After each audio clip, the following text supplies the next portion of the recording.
Hi again. In continuance of the previous video, we were talking about the problems and the mistakes that traders make. Now, in this video, we'll talk about the solutions that can be implemented for a better trading decisions and your results as well. Stay tuned. Number 1, trading with clear intention and conscious. So when we trade in the market, we need to know what you're looking for. What is the expectation you have from the market? Is it meeting up to your risk management? Like for example, if I'm entering a trade in Apple, say I'm risking 50 cents. Say the price of the stock is at $200. So 50 cents of it is my downside, and the expectation is say 3 times of it, that will be 200, 1.50. So that's a very reasonable expectations, 1:3 ratio, and you enter the trade and see how the trade follows on. If it goes on good, you book in the profit at that set rate, or where there's a retrace, where there's reversal taking place, or else book the loss at 50 cents. So always enter with clear mind so that you can take clear decisions. Number 2, thinking rational and logical. This is one of the important aspect because this does not involve any emotional attributes to it. Thinking logical is the most practical way of approaching the market. You would see if there is any opportunity or not. If there is, you enter in, and if there is not, you would just wait it out for another opportunity to come by. So, as said earlier, trading logically is the best way to make good money in this market. Number 3, that is loss booking. Though it may sound very absurd, but loss booking is a very critical and crucial step for a successful trader in the process, as loss booking makes a trader cut short his losses and look forward for another opportunity that can be traded. So in this way, always keeping a lookout for the next opportunity is of paramount. That's why. Number 5, maintaining a trade journal.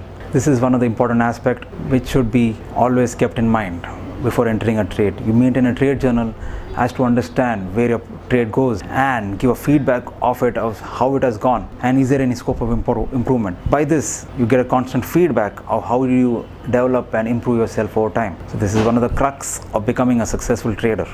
Number 6, no hope trade or recovery trade. These are emotionally destructive trades. This would wipe out your account sooner than you expected. Always remember, trade with logic, keep it simple, and enjoy the journey of trader. Number 6, no hope trade or reversal trades. These are emotionally destructive trades and should be avoided at all cost.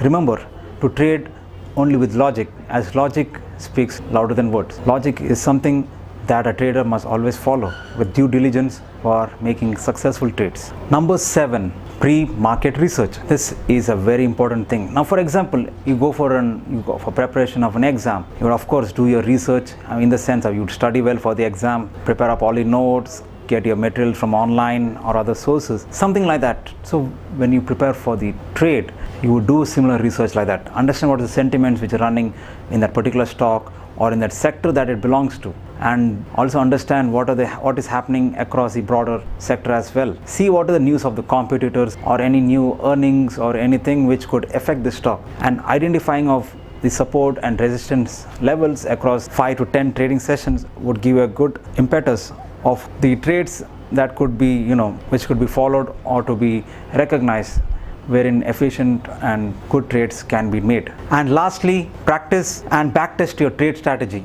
As you understand, backtesting gives you a great impetus of how your trade strategy works in the live market. By understanding this very thing, you can understand and gauge where your trade strategy stands, how much profit it is making across 10 sample trades. If any corrections or any updations can be done, this is at right now, so that in the practice stage you can develop a better viable trade strategy which is required in a long-term aspects of your trading career. So we're coming to a conclusion of the second part of this video. In the first and second part, we cover up the problems that the trader in his initial phase of trading encounters, and in the second part we talk about the remedies, how to overcome the problems that are faced by the learner traders, thereby going from a learner trader to a professional day trader. Another simple thing which can be done is always keep the beauty of simplicity. It applies everything of life, including trading. So remember to keep your trade strategy simple as possible and yet efficient. With all this, I would say best of luck, and once again cheers from Bear Street. Thank you once again.